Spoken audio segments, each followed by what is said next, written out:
tout un plaisir de vous retrouver, mesdames, mesdemoiselles et messieurs, en cette belle soirée pour ce rendez-vous hebdomadaire de l'information. Entrepreneuriat et idées innovantes, ces deux thématiques sont au cœur des échanges à l'occasion du CDE Innove, organisé par le Centre de développement de l'entrepreneuriat de l'Université de Parakou. Journée internationale des personnes vivant avec un handicap, Caire Bénin et Enfani mettent à l'honneur les personnes vivant avec un handicap à Malanville. Mesdames et messieurs, bonsoir et merci de nous préférer. Je vous le disais il y a un instant, CDE Innove, l'événement qui réunit les jeunes entrepreneurs et porteurs d'idées innovantes pour le développement organisé chaque année en leur honneur, a été effectif ce vendredi 15 décembre 2023 à l'Université de Parakou.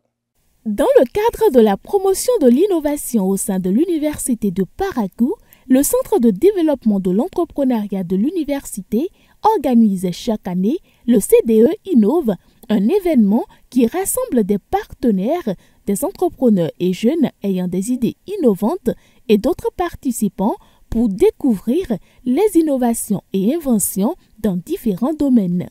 L'édition 2023 de cette initiative a été effective ce vendredi 15 décembre 2023 à la salle 22 de l'Université de Parakou. Nous sommes là aujourd'hui pour pouvoir récompenser les meilleurs projets proposés par vous qui êtes nos bénéficiaires et ceux qui ne sont même pas du CDE qui ont postulé. Nous vous remercions pour les efforts fournis jusqu'à présent et nous promettons, à travers les échanges que nous aurons avec tous les participants ici présents, pouvoir repartir en étant remplis de nouvelles connaissances, en étant remplis de nouvelles idées permettant de créer des entreprises prospères, permettant à nos jeunes d'être autonomes et d'assurer valablement la relève dans notre cher pays, le Bénin.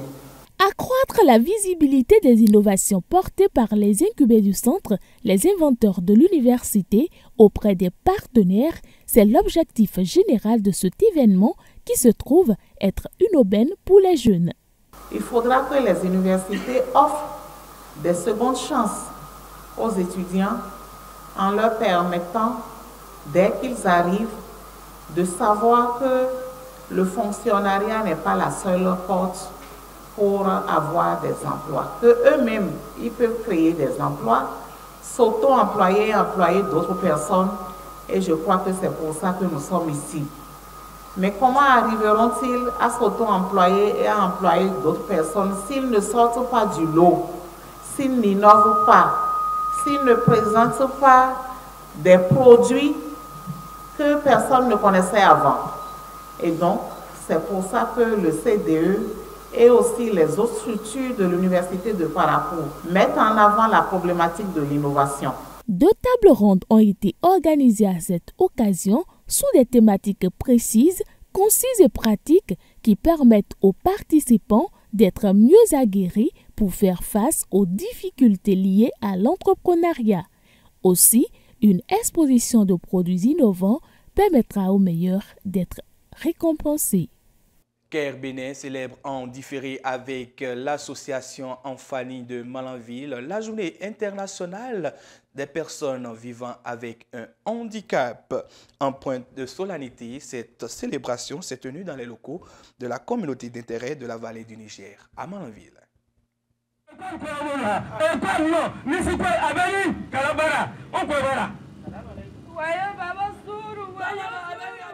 Promouvoir les droits et le bien-être des personnes handicapées dans toutes les sphères de la société et du développement et accroître la sensibilisation à leur situation particulière de vie, tels sont les objectifs visés par la célébration chaque 3 décembre de la Journée internationale des personnes vivant avec un handicap. Dans la commune de Malanville, c'est par une caravane à travers la ville que ces dernières, pancartes à la main, ont lancé la célébration en différé de cette journée qui fait lumière sur la situation.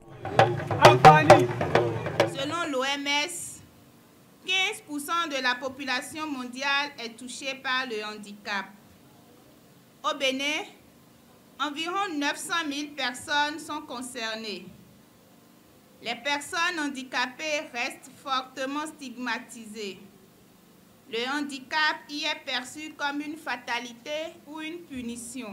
Nous voudrions saisir cette occasion pour sensibiliser les personnes vivant avec handicap elles-mêmes et toute la communauté sur les droits de ces dernières et d'autre part adresser un message de plaidoyer à la première autorité de cette commune. Pour l'épanouissement des personnes vivant avec un handicap, le gouvernement béninois a très tôt pris la mesure de l'enjeu en accroissant la sensibilisation sur la situation de vie de ces dernières, parmi lesquelles figurent les personnes atteintes d'autisme. À celle-ci s'ajoutent de multiples autres actions. Monsieur le maire de la commune de Malanville ne s'est pas fait prier en facilitant la création d'une association des personnes handicapées de la commune dont l'écho des actions a même traversé les frontières de la commune de Malanville. Caire Bénin Togo n'est pas resté en marge de cette initiative de Monsieur le maire en dotant cette association d'un financement consistant pour contribuer à l'inclusion socio-économique et professionnelle des personnes à l'honneur les 3 décembre de chaque année. Malgré ces actions, bien de choses restent à faire. Nous souhaitons de vous et de votre conseil, Monsieur le maire, que les écoliers et élèves en situation de handicap soient appuyés en kit scolaire. En début d'année scolaire, les élèves vivant avec handicap soient exonérés des frais de scolarisation, l'accès soit rendu facile aux personnes vivant avec handicap dans les autres écoles qui ne disposent pas encore de rampe. À celle-ci s'ajoute l'accès aux services de rééducation en stratégie avancée. Les personnes vivant avec le handicap qui sont dans les villages très éloignés ont des difficultés d'accéder aux services de rééducation en stratégie avancée. Il faudra aussi initier des séances au profit des personnes vivant avec le handicap dans la commune de Malanville.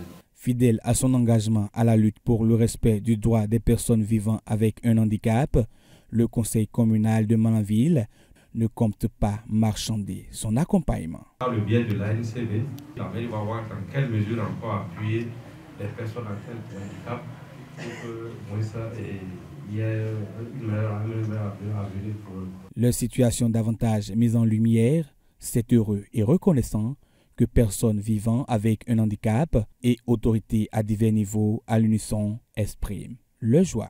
Ça fait la 10e édition surtout que nous sommes en train d'organiser ces choses à l'endroit des personnes en situation de handicap. Je suis très content. Avant, on était marginalisés. Les gens ne nous associaient pas. Mais aujourd'hui, on nous associe en tout. Nous tirons chapeau au président de la République. Je voudrais une fois encore remercier le partenaire et tous les acteurs ici présents. Dans la page des sports, nous parlons de lutte traditionnelle. Malanville a abrité la phase départementale de la 2e édition du festival départemental de lutte traditionnelle de la Liborie, occasion de révéler les talents sportifs du département. Ils étaient des dizaines à se donner rendez-vous à Malanville ce week-end. Venus de toutes les communes du département de la Liborie, les lutteurs traditionnels ont rivalisé d'ardeur pour démontrer leur talent afin de décrocher le Graal. Cette discipline sportive est aussi un prestige culturel de certaines régions du Bénin. Le maire de Malanville se réjouit de la préservation de cet art dans la Liborie, véritable vivier de lutteurs. Cet événement rehausse encore une fois l'image de la commune de Malanville et redore donc le blason de l'ensemble du département de la Liborie parce que nous sommes fiers qu'avec la lutte traditionnelle, la Liborie peut se distinguer parce que de temps en temps je constate que même d'autres départements lorsqu'ils veulent aller en compétition, si c'est en lutte traditionnelle, c'est dans la pépinière de l'Alibori qu'on vient puiser pour aller faire donc la compétition. C'est dit qu'au niveau du département de l'Alibori, nous avons quelque chose à revendre et que par rapport à cela, nous ne pouvons qu'en être fiers. Cette compétition, qui est à sa 2e édition, a connu l'introduction de la catégorie féminine ainsi qu'une grande avancée en matière d'endurance et de technique de lutte. Nous avons eu un grand nombre et grâce à la mobilisation, à l'implication du maire et du conseil communal. Pour le niveau technique, par rapport à la première édition, nous avons senti qu'il y a eu la qualité dans les techniques de lutte. Et nous avons senti quand même que l'endurance est revenue, surtout par rapport aux filles. Et à la première édition, nous n'avons pas intégré les filles, mais cette édition, nous avons intégré maintenant les filles. Et nous avons senti l'endurance et la confirmation de soi au niveau de ces jeunes filles. Sous les regards d'un public mobilisé et acquis à la cause, sous la conduite d'un corps arbitral dont la dextérité a été saluée, les lutteurs ont exhibé leur talent avant de se donner rendez-vous pour l'année prochaine.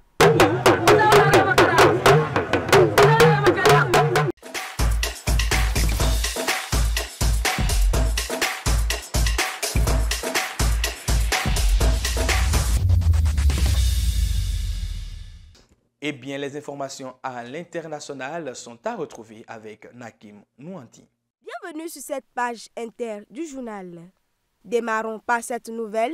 Le président de la République du Bénin, Patrice Talon, est en visite officielle en Martinique. Cette visite du chef d'État béninois se déroule du 13 au 17 décembre 2023 et s'articule sur plusieurs axes de diplomatie territoriale ainsi que de la coopération décentralisée entre le Bénin et la collectivité territoriale de la Martinique.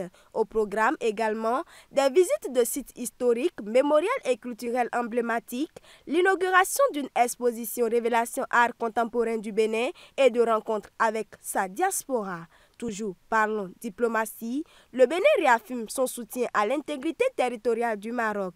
Le ministre des Affaires étrangères du Maroc, Nasser Bourita, et son homologue du Bénin, Olusegun Adjadi Bakari, ont lors d'un entretien téléphonique tenu ce mardi 12 décembre, discuté de l'importance des relations bilatérales entre leurs deux pays. Le ministre béninois des Affaires étrangères a réitéré le soutien du pays et réaffirmé l'appui de son pays à l'initiative d'autonomie présentée par le Maroc comme solution crédible et réaliste à la résolution du différend régional autour du Sahara. En Iran, au moins 11 policiers ont été tués au cours d'une attaque terroriste contre un poste de police dans la province du Sistan-Balouchistan, dans le sud-est de l'Iran, a déclaré vendredi un responsable local à la télévision d'État. Direction le Sénégal, où la justice réintègre l'opposant Ousmane Sonko sur les listes électorales. Ce jeudi 14 décembre à Dakar, un juge du tribunal de grande instance de Dakar a ordonné la réintégration sur les listes électorales de l'opposant emprisonné relançant sa candidature à la présidentielle de février 2024. Cette décision remet dans la course l'opposant qui avait été radié des listes après avoir été condamné à 2 ans de prison en juin dans une affaire de mœurs. Pour relancer leur collaboration avec le Niger, les États-Unis ont demandé mercredi aux militaires au pouvoir de s'engager à une transition courte et crédible. En visite à Niamey depuis mardi, la secrétaire d'État adjointe américaine aux affaires africaines a évoqué le sujet avec plusieurs responsables nigériens dont le Premier ministre Ali Mahaman Lamine Zen, alors que les militaires proposent une période de transition de 3 ans maximum avant de rendre le pouvoir aux civils et que sa durée sera fixée par un dialogue national qui sera incessamment convoqué. C'est tout pour ce journal que nous vous remercions d'avoir suivi. C'est le week-end.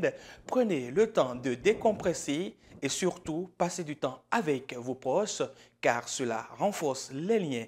Sur ce, je vous souhaite un agréable week-end en compagnie de nos programmes.